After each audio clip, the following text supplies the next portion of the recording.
Cherry blossoms are open. Tingnan nyo. Bawal yan siyang yakapin. Ganyan lang. Manood lang.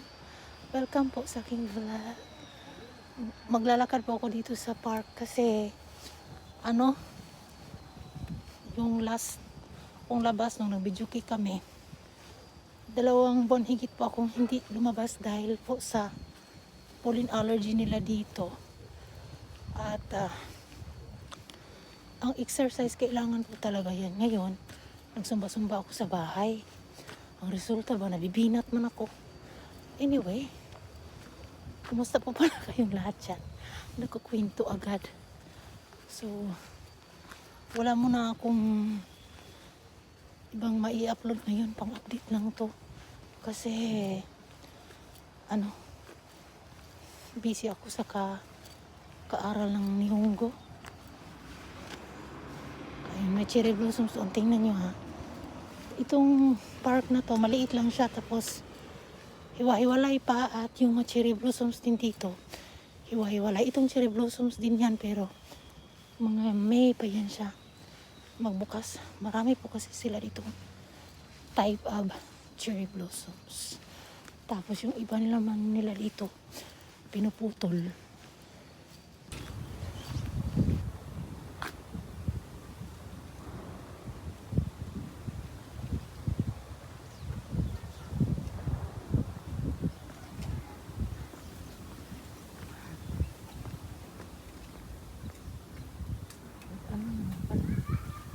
Naunang bukas ang cherry blossoms dito.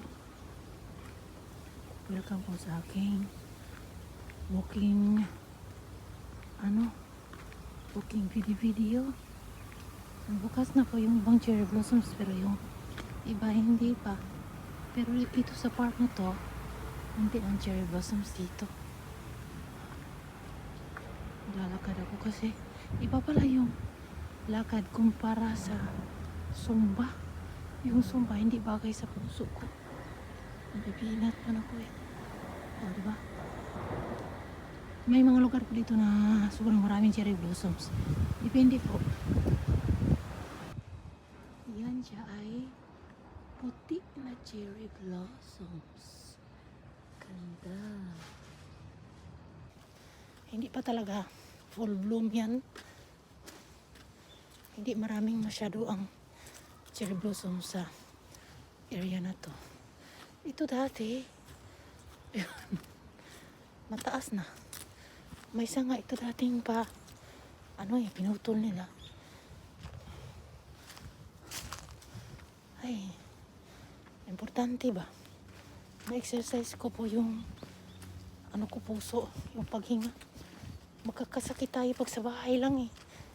Yung hindi ka ba tayo maglalakad. Very unproductive day kasi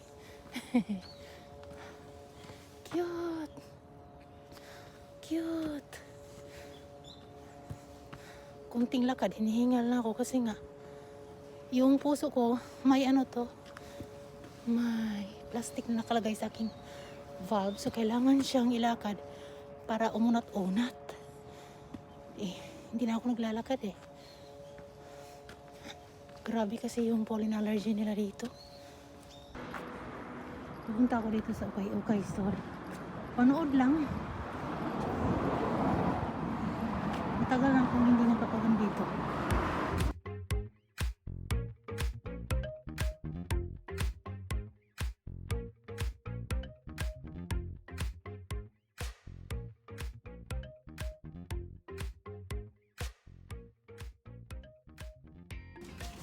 Ukay-ukay pero ang mahal.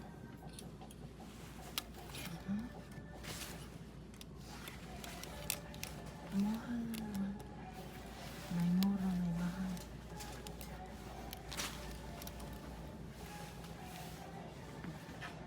Daming mabibili dito. Pero kailangan mong mangukay pa.